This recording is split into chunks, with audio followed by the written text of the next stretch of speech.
Ryan Little. Japan.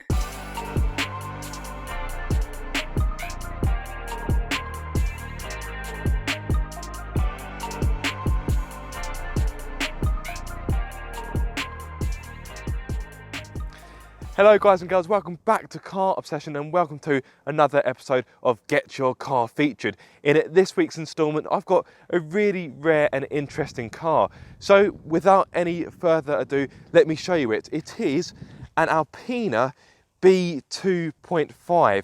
I've got Charlie to my left hand side. Charlie, come in. Say hello to everybody. All right. He's been kind enough for me to feature his car, and yeah, this car is proper rare. There's only 200 left? Well, 200 made. 200 made originally. So obviously, you know, probably in terms of how many left, it could be double figures. Yeah, it's easily. A lot of them have been broken up for parts over the years. So, I mean, it's a 26-year-old car, so. And it looks really good for its age. So before we go for a quick spin, if you quickly show me around, talk us through what makes this car so unique and interesting, and then we'll go for a little spin. Cool. Perfect. So I shall follow your lead.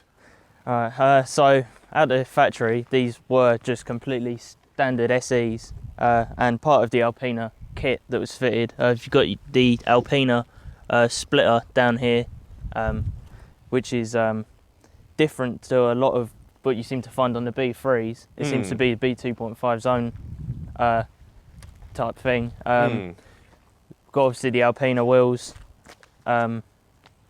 staggered set, I think 8.5 J on the front, and then a 9.5 on the back. Okay. They should have staggered tyres, but these don't have them at the moment. Okay, Because they actually discontinued the rear tyres. Oh, really? These. Yeah, they don't make the original tyre size for these anymore.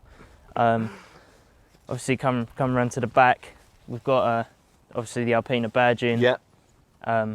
With a B2.5. This is an Alpina only spoiler. You'll only find that on Alpinas. Yeah. And we have a full stainless Alpina exhaust. Yeah, that looks really good. That really looks the business. Yep. And I did hear you coming from quite some distance, so it obviously does its job well. They do have a bit of a tone to them. Inside the car. Yeah, I'll tell you what, let me come around the other side. Yep, no worries.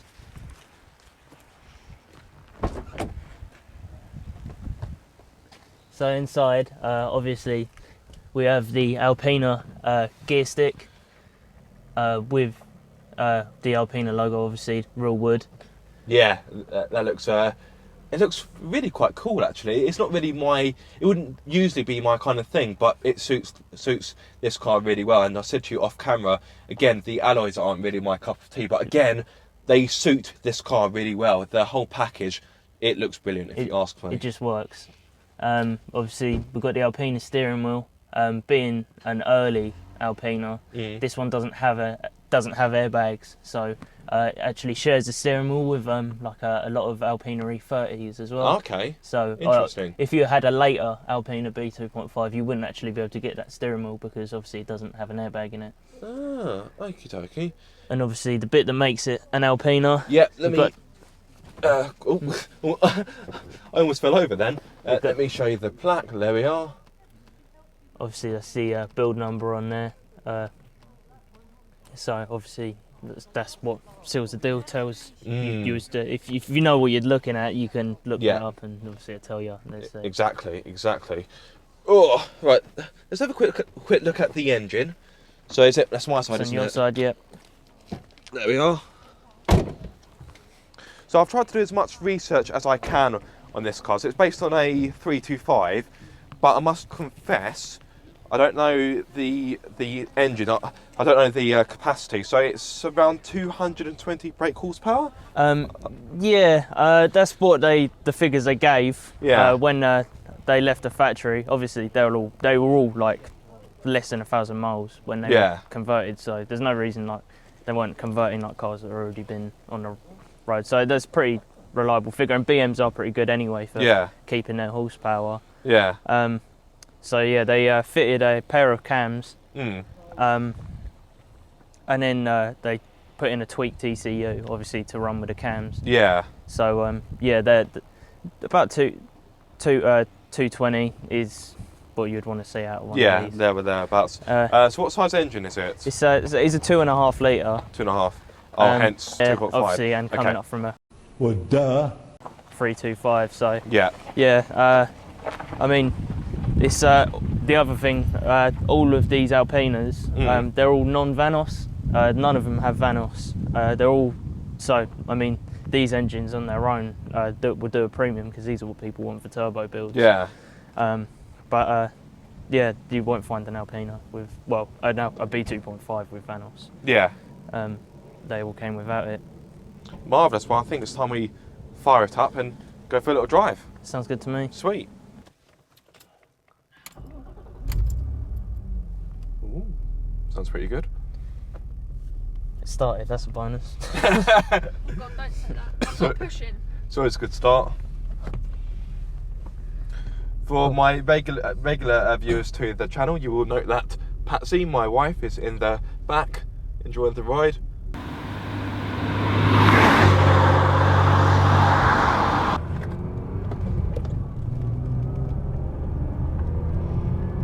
It's quite a smooth power delivery, isn't it? It does, like, it drives. There's no like sort of joltiness, and it keeps on, because of the cams. It just keeps on pulling right the way around to the red line. Yeah. It's, bang a left here, mate. So for those of you that don't know what Alpina is, it's a German manufacturer that works alongside BMW and enhances its vehicles, or BMW's vehicles. So it's kind of similar to BMW's own M division, isn't it? But Alpina's more about speed and luxury. That's it, yeah. Yeah. A lot more exclusiveness. Yes, Sort of. more bespoke. So, as we mentioned earlier, only 200 of these were made, and yeah, I would love to know how many are left, because it can't be many. So Alpina are still making cars. To be truthful, I can't think of any of their most recent cars. I think you've got the B5 bi-turbo, I believe. But yeah, they're still making cars. They've been around since the early 60s, but this car is a 1992 example, isn't it? And as a passenger, it's really comfy. The seats are really nice. It rides quite well as well. Obviously, this road isn't particularly good. It's got lots of undulations, and it's far from being even or flat.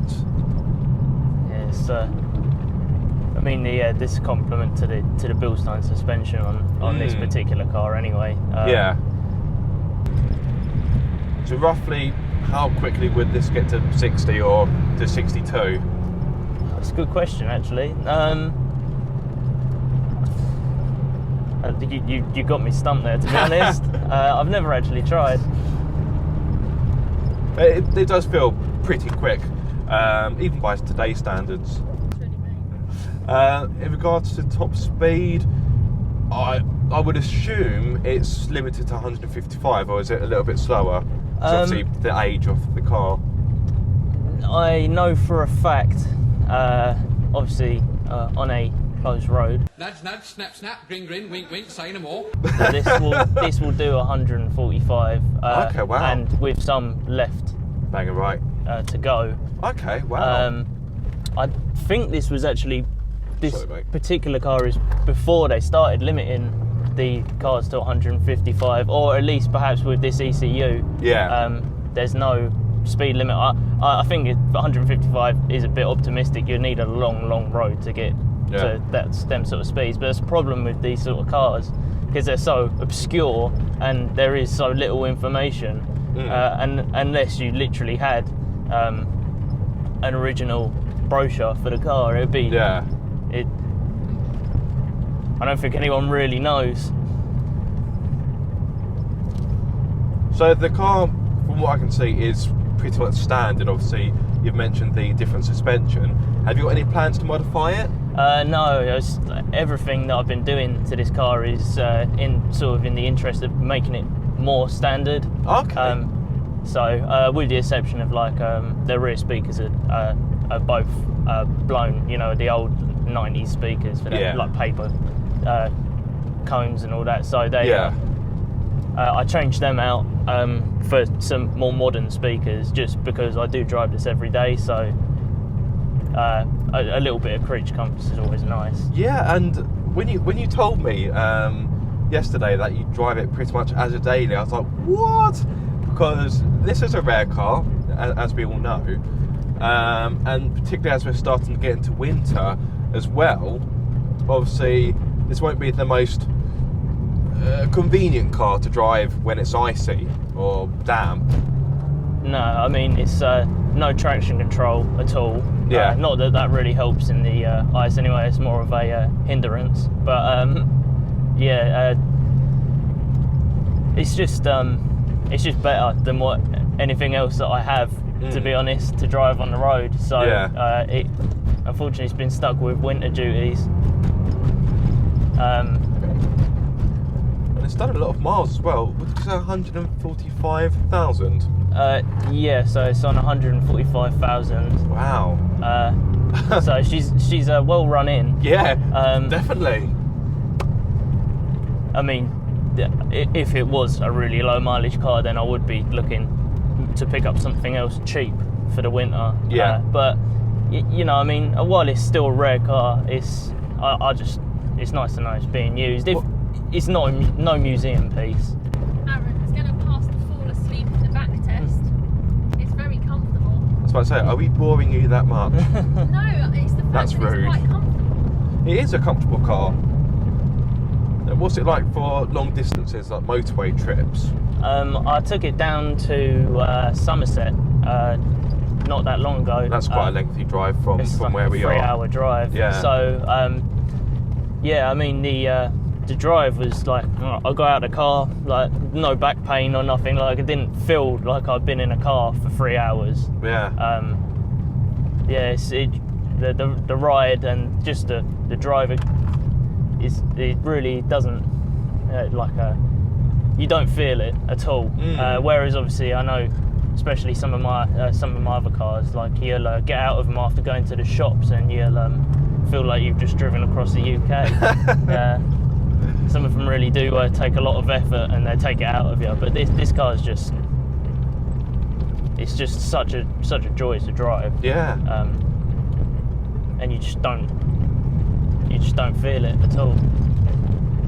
But at the same time, the thing I love about BMWs, which I never knew until I got one, it's just the way like you can feel everything. You just know, you can feel what's going on with the car. Everything about it is just a proper driver's car. But by today's standards, this car has, for a BMW, has a pretty average amount of power, maybe a bit more than most of the models you see on the road, but it's no powerhouse by any standard. But today's cars, but it's just coupled with this chassis and the way the power comes on, it's just so much fun to drive. Yeah, and at the same time, it doesn't feel slow. No, not at all. At no point would I say this car feels slow. No, I think it's got a good amount of power. It feels quite strong, it feels muscular, as I said earlier. It's got a nice amount of pulling power.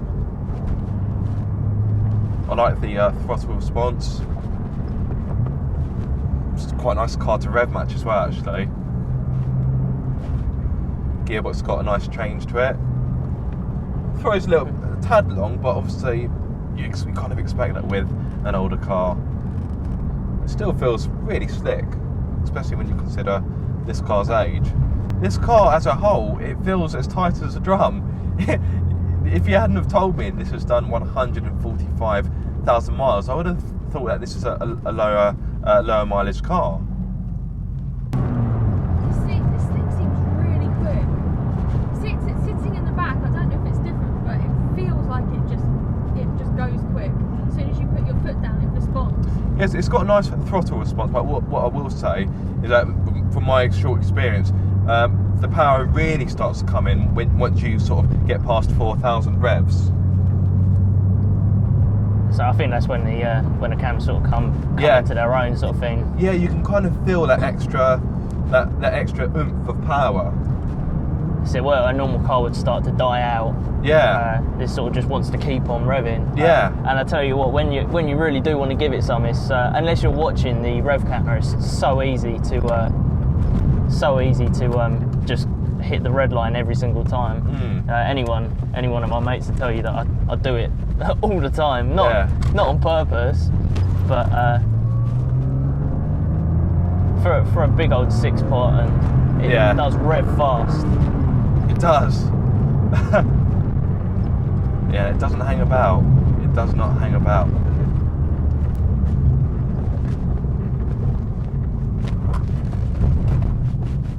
It's a nice car to drive. Is it quite direct? I wouldn't say it's quite direct because it's not the lightest car, of course, but it just feels solid. It's got a nice amount of power to it. For me, it's the sort of car where you could make it faster, but do you need to? I don't think so. You know, I think what it has is sufficient. I think it's in my opinion, I think this car is just perfect as it is. Because I mean, if you want more power, then you would have bought a B3 anyway. Yeah, exactly. But I mean, this is like these were the predominantly I offered in manual, the B2.5s being like the lower entry level sort of Alpina, whereas all of your B3s and all of that, they're all automatic, but not obviously like DSGs are automatic. They're all old automatic, so exactly. You lose a bit of that feel through them. I really do like the steering weight.